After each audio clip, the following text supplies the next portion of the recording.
우리는 세상을 살아가면서 많은 것들에 민감하게 반응을 하며 살아갑니다. 여러 가지 반응을 하며 살아가는데 그 가운데 우리는 죄라는 것에 대해서 매우 민감하게 반응을 하며 살아갈 때가 있습니다. 죄란 뭘까요?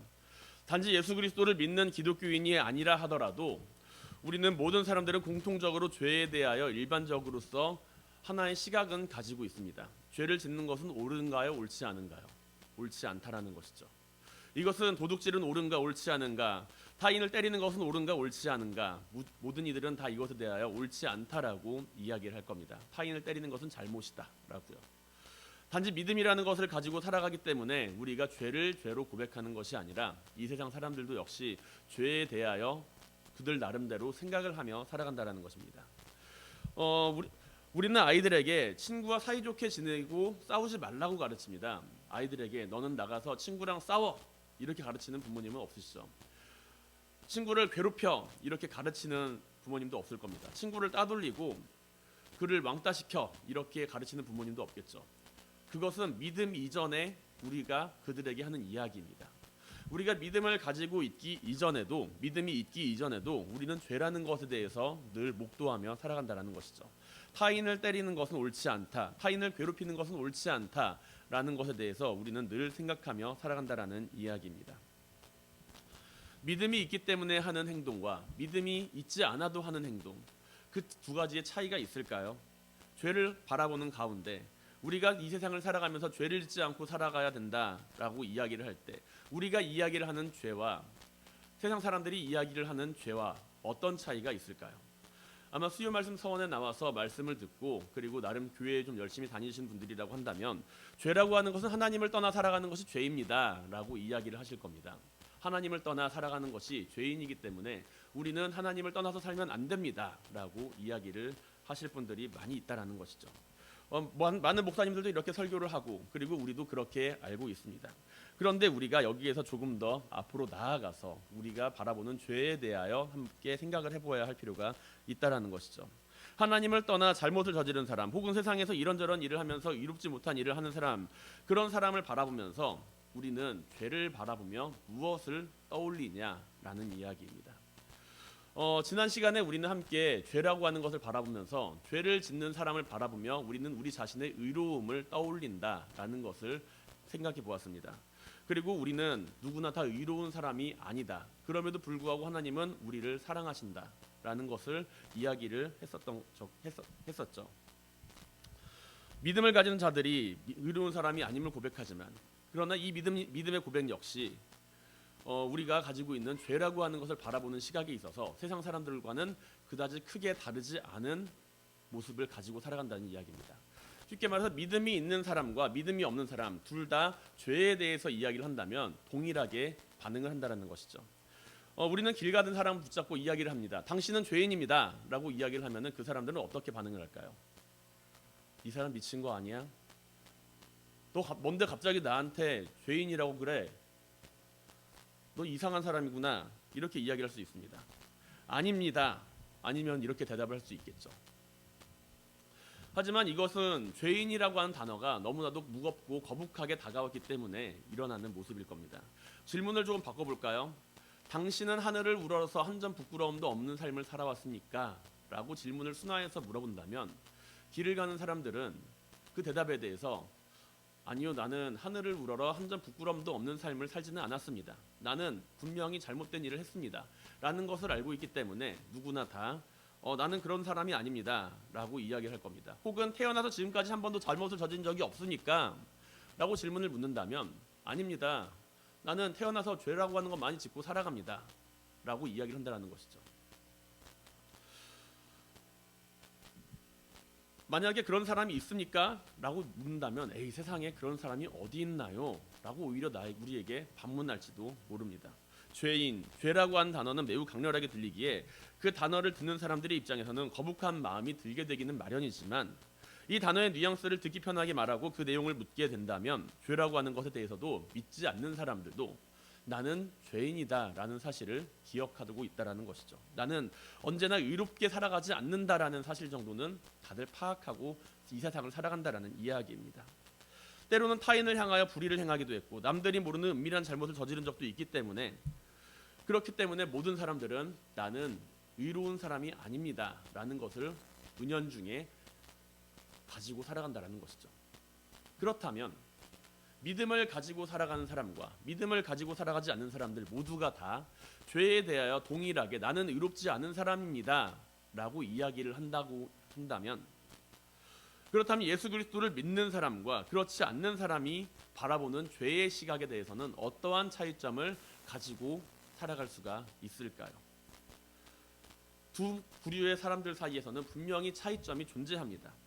우리가 마주하고 있는 죄에 대해서 우리는 어떻게 생각하고 계십니까? 타인을 향하여서 당신은 죄인입니다, 그렇게 이야기를 하면서 예수 그리스도를 믿어야 구원받습니다 라고 이야기를 한다면 과연 우리는 어떠한 죄에 대해서 이야기를 하고 있으며 무슨 근거로 그들에게 죄에 대하여 말을 하고 있는 것입니까? 우리는 믿음이라고 하는 이름 가운데 너무나도 많은 사람들을 죄인으로 취급하고 살아갑니다. 이 세상을 너무나도 악한 세상으로 바라보고 너무나도 죄악된 세상으로 바라보면서 살아갑니다. 죄라고 하는 것을 규정하기 위해서는 무엇이 필요할까요? 죄를 규정하기 위해서는 규칙이 필요합니다. 규칙이 없다라고 한다면 죄 또한 없다라는 것이죠. 세상 사람들이 바라보는 입장에서는요. 그리고 우리도 또한 규칙이 없다라고 한다면 죄가 없다라고 이야기를 말할 수도 있을지 모릅니다. 죄라고 하는 것을 규정하기 위해서 우리가 전제 조건으로 파악하는 것, 그것은 바로 규칙이라는 것입니다.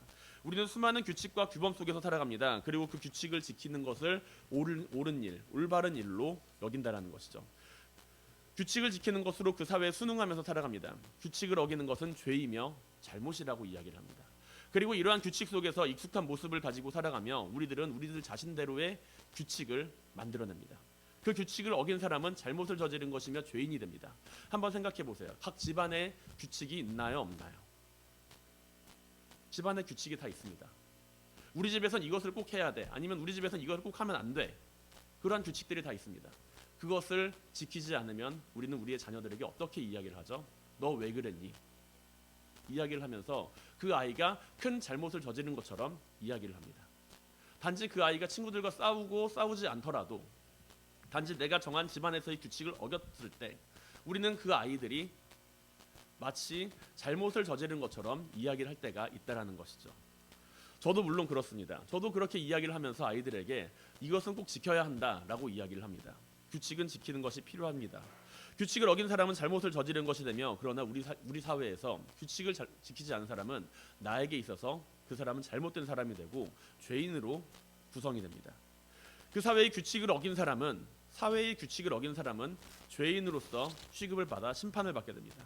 사회를 구성하는 규칙이 존재하는 이유는 그 사회를 모름지기 바람직한 방향으로 이끌어가기 위함이죠. 규칙이 만들어져서 제공됨으로써 불필요한 다툼을 없애고자 합니다. 그러나 이 규칙이라고 하는 것이 우리가 살아가는 이 세상 속에 자리를 잡을 수 있는 이유는 공동체에서 부여한 권위가 규칙 가운데 있기 때문이라는 것이죠. 그 권위는 사람들에 의해서 부여가 됩니다.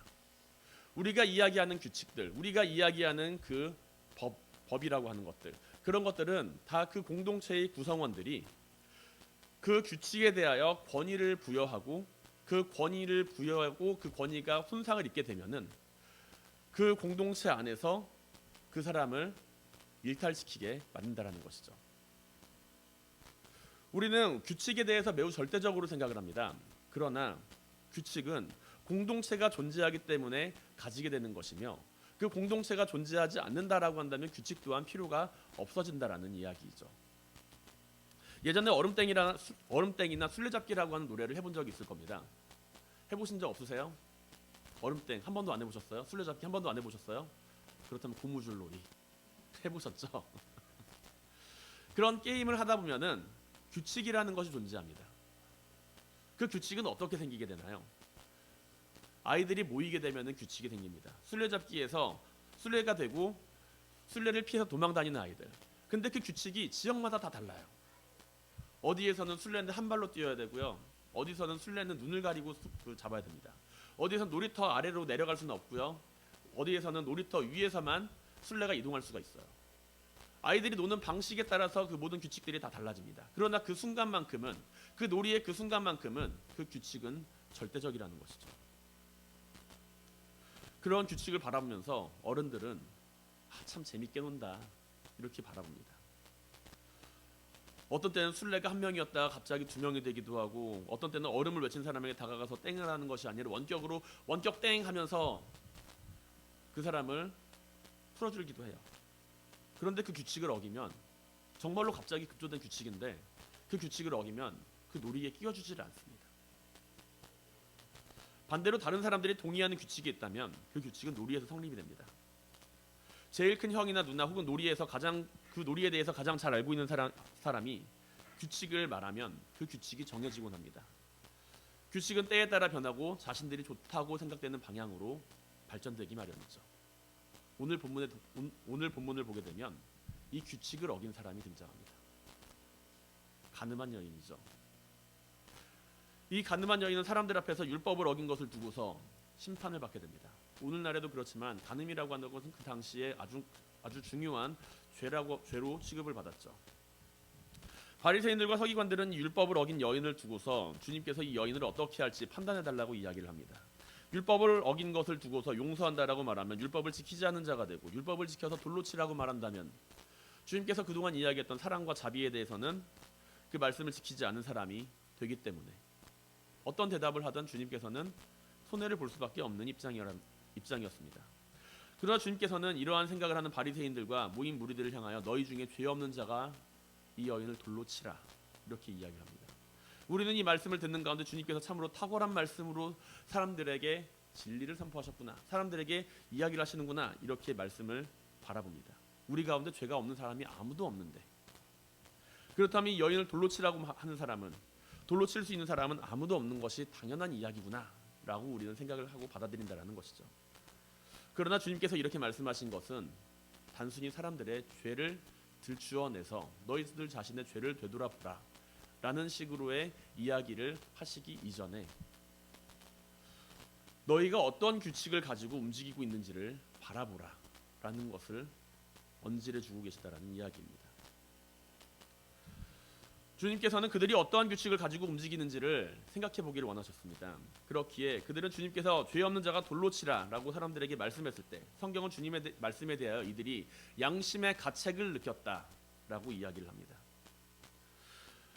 그들이 이 말씀을 듣고 양심의 가책을 느끼어 어른으로 시작하여 젊은이까지 하나씩 나가고 오직 예수와 그 가운데 섰는 여자만 남았더라 라는 것이죠. 이 장면을 영화에서 본 적이 있습니다.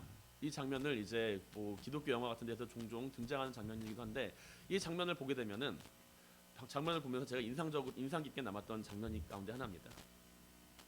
한 여인을 앞에 두고서 흥분한 군중들이 그 여인을 막 질질 끌고 와요. 그냥 예쁘게 끌고 오진 않았겠죠. 머리끄댕이를 잡고 막 끌고 옵니다. 막 밀치고 끌고 오고 막 그럽니다.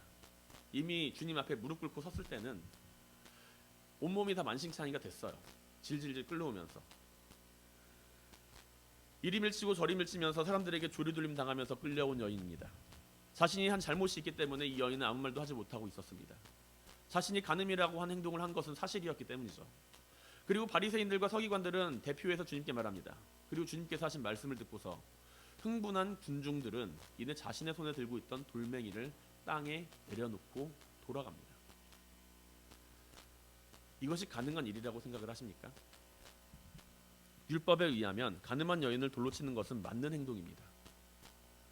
율법을 따라 행동하는 것이 옳다고 한다면 간음한 여인을 돌로 치는 것은 죄라고 할 수가 없습니다. 만약 정당한 근거가 있고 그렇게 행동했다면 우리는 죄라고 말할 수가 없다라고 이야기를 합니다. 나는 법에 근거하여서 정당하게 규칙을 지켜서 이렇게 행동했다. 그렇기 때문에 나는 죄가 없다라고 이야기를 할 수가 있다라는 것이죠. 우리가 이 사람을 죄인이라고 칭하는 것은 결국에는 우리가 만든 규칙으로 말미암아 그 사람을 죄인으로 만들고 나는 의로운 사람으로 이야기를 한다는 것입니다. 그러나 그럼에도 불구하고 우리가 정당한 근거가 있고 그렇게 행동함으로써 우리가 그들의 죄를 바라봄에도 불구하고 우리가 우리 스스로의 양심의 가책을 느끼지 못한다면 아무리 엄격한 규칙이 존재한다라고 해도 아무런 소용이 없다라는 이야기입니다. 규칙은 왜 존재할까요? 규칙은 왜 존재하고 법은 왜 존재합니까? 하나님은 왜 율법을 사람들에게 주셨습니까? 그 내면에는 사랑이라는 것이 존재합니다.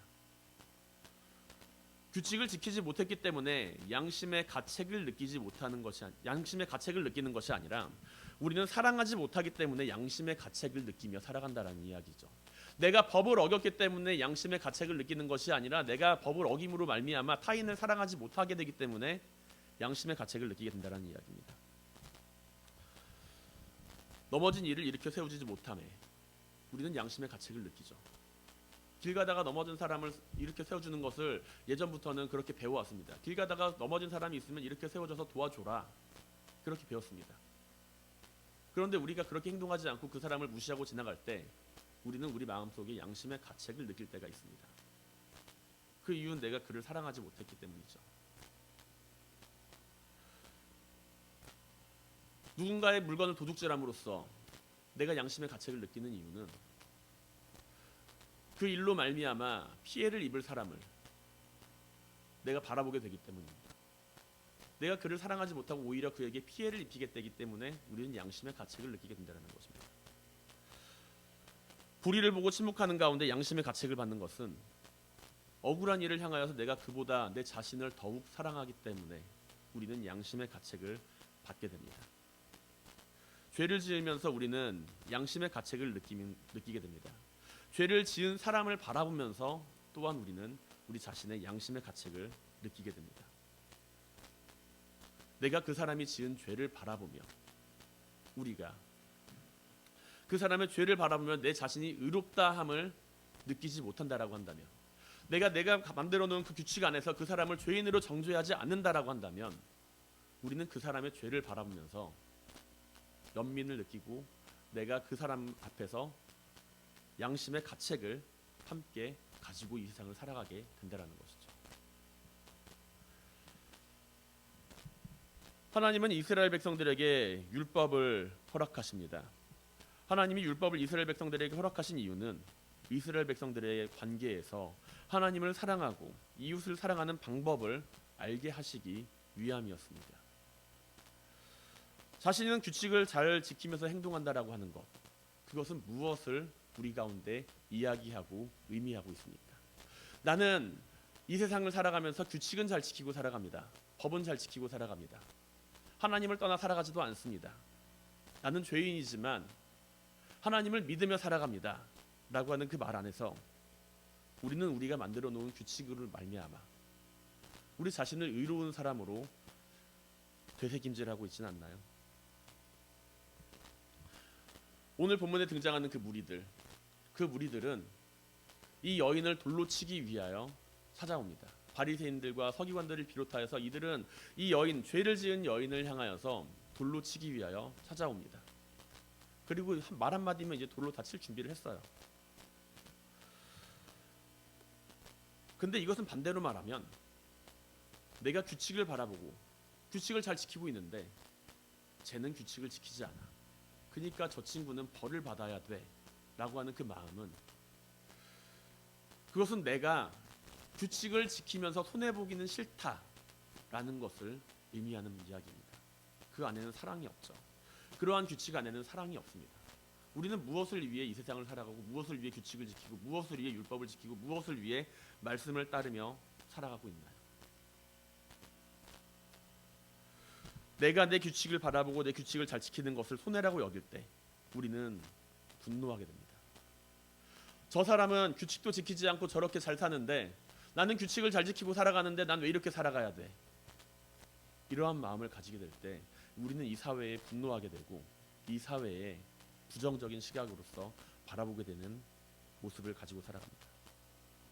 그러나 우리가 규칙을 지키며 살아가는 것은 규칙에 매여 있는 것이 아닌 그 내면에 담겨 있는 사랑을 바라보며 살아가야 함을 의미합니다.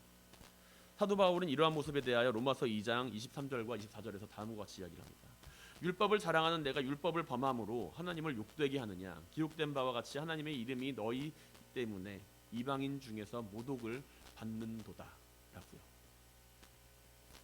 우리가 믿음이라고 하는 이름으로써 규칙을 만들고, 믿음이라고 하는 이름으로써 계율을 만들고, 믿음이라고 하는 이름으로써 우리가 여러 가지 체크리스트를 만들어 그것을 따라 살아가는 것이 믿음이라고 이야기를 할 때, 우리는 과연 하나님께 영광을 돌리는 삶을 살 수가 있을까요? 오히려 그렇지 못하다라는 것이죠. 내가 사람들에게 나는 그리스도인이야 이야기를 하면 나는 이런 사람이야 저런 사람이야 이렇게 이야기를 하면서 그 체크리스트에 담긴 내용들을 지키면서 살아갈 때, 우리는 그 모습이 믿음이라고 이야기를 할 수가 있을까요? 그 모습을 통해서 하나님께 영광을 돌릴 수가 있을까요? 사랑이 없는 규칙과 사랑이 없는 믿음은 하나님께 영광을 돌릴 수가 없습니다. 왜냐하면 사람들은 우리가 이야기하는 그 율법과 우리가 이야기하는 하나님의 말씀과 우리가 이야기하는 그 여러 가지 규칙들로 말미암아 우리가 그 규칙을 어기게 될 때 오히려 우리를 손가락질하게 될 것이기 때문이죠. 율법을 자랑하는 내가 율법을 범함으로 하나님을 욕되게 하느냐? 우리는 우리 자신이 어떠한 규칙을 만들어 놓고 살아갑니까? 그 안에 사랑이 있습니까? 사랑하는 성도 여러분, 우리가 하나님의 말씀을 듣고 지키며 살아가는 가운데 그로 말미암아 우리의 이웃을 사랑할 수 있게 되길 바랍니다. 우리는 우리 자신이 하나님의 말씀을 지키는 것을 자랑으로 삼아서는 안 된다라는 이야기이죠. 우리는 하나님의 말씀을 지키는 것으로 자랑하는 것이 아니라 그를 통해서 우리의 이웃을 사랑할 수 있는 모습을 가지고 살아가야 한다는 이야기입니다. 말씀을 지키는 것이 믿음이 아니라 그 말씀을 지킴으로써 하나님이 원하시는 삶을 살아가는 것이 필요하다라는 것이죠. 말씀을 지키기를 원하는 이들은 말씀을 지키지 않는 이들을 정죄하고자 하지만, 말씀을 통하여 이웃을 사랑하는 자들은 그들의 잘못된 행실을 바라보며 자기 자신을 돌아봅니다. 그리고 그들을 위하여 기도합니다. 타산지석이라는 말이 있듯이 우리의 삶은 늘 타인을 비추는 거울이 됩니다. 우리가 주님을 따르며 살아간다고 이야기를 한다면 우리는 주님께서 보여주신 규칙이 아니라 주님께서 알려주신 사랑을 바라보며 살아가야 할 겁니다. 우리의 삶이 언제나 하나님의 말씀을 따르며 살아가는 가운데 하나님의 말씀을 규칙으로 여기는 것이 아니라 그 안에서 이웃을 사랑할 수 있는 모든 성도님들이 되시기를 주님의 이름으로 간절히 축원드립니다. 그렇다면 믿음을 가지고 가는 사람들에게 규칙이라고 하는 것이 어떠한 의미가 있을까요? 사랑한다는 이유로 이웃을 향하여서 내가 늘 규칙을 어기면서 살아간다라고 한다면 그 또한 말이 되지 않습니다. 내가 그를 사랑하기 때문에 이렇게 했어, 내가 그를 사랑하기 때문에 이렇게 행동했어 이야기를 하면서 늘 그러한 규칙을 어기면서 살아간다라고 이야기를 하면은 그것은 사회적으로 큰 문제와 파장을 불러일으키게 될 겁니다. 규칙을 어긴 사람에게 벌을 내리는 것은 사회적인 관점으로 본다면 틀린 일은 아닙니다. 하나님께서도 우리가 규칙을 어기고 하나님께서 원하시는 일을 행하지 않을 때, 그럴 때 우리에게 분명 징계를 내리시는 분입니다. 규칙은 사회를 구성하는 데 있어서 반드시 필요한 것이고 법을 집행하는 일도 반드시 필요한 일입니다. 하나님은 사랑의 하나님이시지만 공의와 공평 그리고 정의의 하나님이시기도 합니다. 그렇다면 우리는 어떻게 규칙을 가지고 살아가야 되나요? 죄에 대해 형벌이 없다면 무정부 상태가 될 것입니다. 믿음을 가지고 살아가는 가운데 우리는 주님의 말씀을 통해 양심의 가책을 느낄 수가 있어야 돼요. 주님의 말씀을 통해서 우리는 우리 자신의 양심의 가책을 느끼며 살아갈 필요가 있다라는 이야기입니다. 처음 예화를 들었던 놀이에서 그 규칙을 한번 떠올려 보시길 바랍니다. 그 놀이에서 얼음땡과 같은 그 놀이에서 규칙이 어떻게 만들어지나요? 여러 사람들이 모였을 때 그 규칙이 결정이 됩니다. 그리고 그 규칙을 결정하는 것은 그것에 대해서 가장 많이 알고 있는 사람이나 가장 그 우리 안에서 나이가 많은 아이가 그것을 결정하게 됩니다. 왜냐하면 그 아이에게 권위가 있기 때문이죠. 나는 이 무리들 가운데 가장 나이가 많아 라고 하는 그 권위, 나는 이 무리들 가운데 가장 이 게임에 대해서 잘 알고 있고 많이 해봤어 라고 하는 데서 나오는 그 권위, 그 권위가 규칙을 구성하는 데 큰 힘을 부여한다라는 이야기입니다. 공동체 안에서 이루어지는 그 권위가 또 다른 권위를 만나게 되었을 때 그 권위는 권위자에 의해서 그 권위가 구성이 됩니다. 쉽게 말해서 우리는 대학교 교수가 이야기하는 말은 잘 듣지만 대학교 교수가 하는 말에 대해서는 우리는 그 말에 대해서는 권위를 가지지만 동네 아저씨가 하는 이야기에 대해서는 그 말에 대해서 권위를 가지지 않는 것과 같은 이치죠. 내가 저 사람이 그 분야에 있어서 전문가라고 인정하고 바라본다라고 한다면 우리는 그 사람의 말에 대해서 권위를 인정하고 그 말을 듣습니다. 그렇다면 우리는 주님의 말씀을 듣고서 그것을 통해서 양심의 가책을 느끼게 된다면 양심의 가책을 느끼기 위해서는 무엇이 필요할까요? 우리가 주님의 말씀의 권위를 인정해야 합니다. 주님의 말씀에 가지는 그 권위를 인정하며 주님의 말씀을 들을 때 우리는 주님의 말씀을 통해서 우리의 마음의 양심의 가책을 가지게 될 수가 있다는 것이죠. 우리가 주님의 말씀을 듣고서 그 말씀을 듣고서 내 자신의 양심의 가책을 느끼게 된다는 것은 주님께서 나보다 더 큰 분이다라는 것, 그리고 주님의 말씀에 대해서 성경에 기록된 그 말씀들에 대해서 우리가 권위를 인정할 때 이루어집니다. 다시 한번 앞장면으로 한번 넘어가서 생각을 해보세요. 가늠한 여인이 있습니다. 수많은 사람들이 모여들어서 그 여인을 돌로 치려고 준비를 합니다. 주님께서 그 가운데 앉으셔서 땅에다가 글씨를 쓰시면서 사람들에게 이야기를 하시죠. 너희 가운데 죄 없는 자가 먼저 돌로 쳐라. 과연 이 한두 마디 말을 한다고 해서 그 흥분이 가라앉을 수가 있을까요? 그렇게 흥분하게 달려온 군중들, 그 군중들에게 너희 가운데 죄 없는 자가 돌로 쳐라 라고 이야기를 한다고 해서 그들이 그렇게 쉽사리 물러날 수가 있었을까요? 아마 주님이 아니라 다른 사람이 그렇게 이야기를 했다고 한번 생각을 해보세요. 과연 그 일이 그렇게 쉽게 이루어질 일이라고 생각을 하십니까? 죄 없는 자가 돌로 치라라고 하는 그 말씀을 주님이 아니라 다른 사람이 이야기를 했다라고 한다면 사람들은 그 말로 인하여 흥분을 가라앉히거나 그 말로 인하여 주님에 대하여 그 말에 순종하기보다는 오히려 들고 일어나면서 그게 무슨 궤변이냐라고 이야기를 하며 다른 율법을 들어서 오히려 그 이야기를 한 사람을 핍박하려 들었을지도 모릅니다. 만약에 그렇게 가늠한 여인이 있는데 너희 중에 죄 없는 자가 돌로 치라라고 제가 이야기했다라고 해보세요. 그 사람들이 들었을까요? 콧방귀나 끼지 않았으면 다행이죠. 여러분이 한번 이야기했다라고 생각을 해보세요. 너희 가운데 죄 없는 자가 돌로 쳐라. 이 앞에 여인이 있는데, 죄를 지은 사람이 있는데 죄 없는 자가 돌로 쳐라. 그들이 들었을까요? 주님께서 하신 말씀에 대해서 그 모인 무리들은 권위를 인정했습니다. 주님께서 하신 그 말씀에 대하여 권위를 인정했습니다. 주님께서 하신 말씀에 대하여 무리들은 단순히 죄 없는 자로 말하고 있는 것이 아니라 단순히 죄 없는 자를 찾으라고 하시는 말씀이 아니라 그들은 그 말씀을 듣게 되었을 때 그들의 마음 가운데 양심의 가책을 느낄 수가 있었던 것은 그들이 주님의 말씀을 듣고서 그 권위에 압도당했기 때문이라는 것이죠.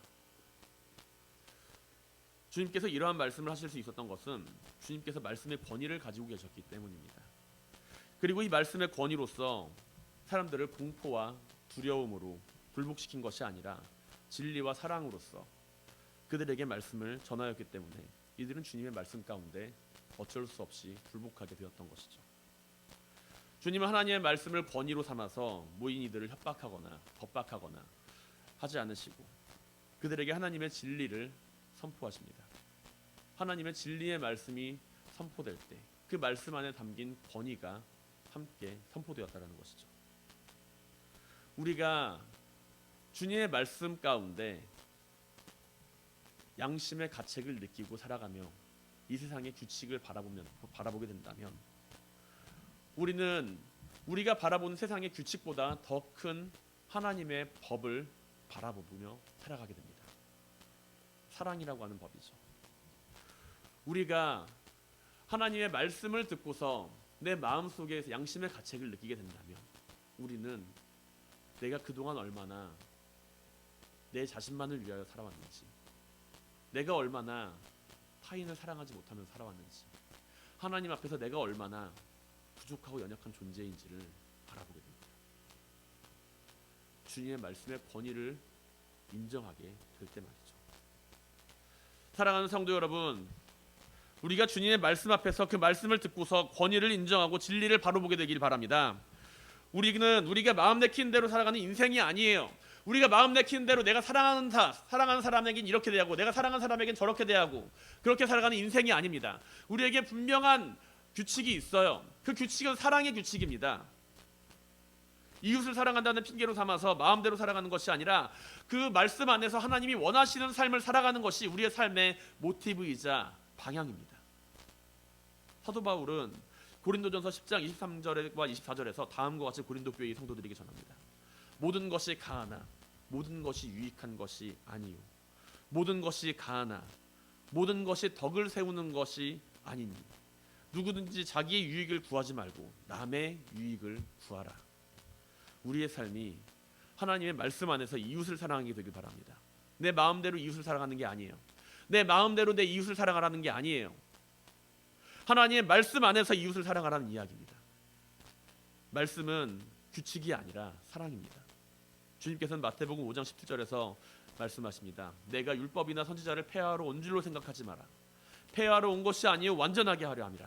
사도 바울은 로마서 13장 10절에서 다음과 같이 말합니다. 사랑은 이웃에게 악을 행하지 아니하나니 그러므로 사랑은 율법의 완성이니라. 우리가 말씀 안에서 살아가며 그 말씀이 무엇인지를 알아야 합니다. 우리에게 주어지는 말씀은 누군가를 정죄하기 위한 말씀이 아니고 누군가를 죄인으로 만들기 위한 말씀이 아니라 그 말씀이 나를 비추고 내 양심을 움직이고 내 부족함을 바라보게 하며 그 안에서 이웃을 사랑할 수 있는 삶을 살아가게 하는 힘입니다. 우리가 말씀 안에서 살아가며 이웃을 사랑하며 주님께서 보여주신 삶의 모습과 하나님의 말씀을 이루어가는 모든 성도님들이 되시기를 주님의 이름으로 간절히 축원드립니다.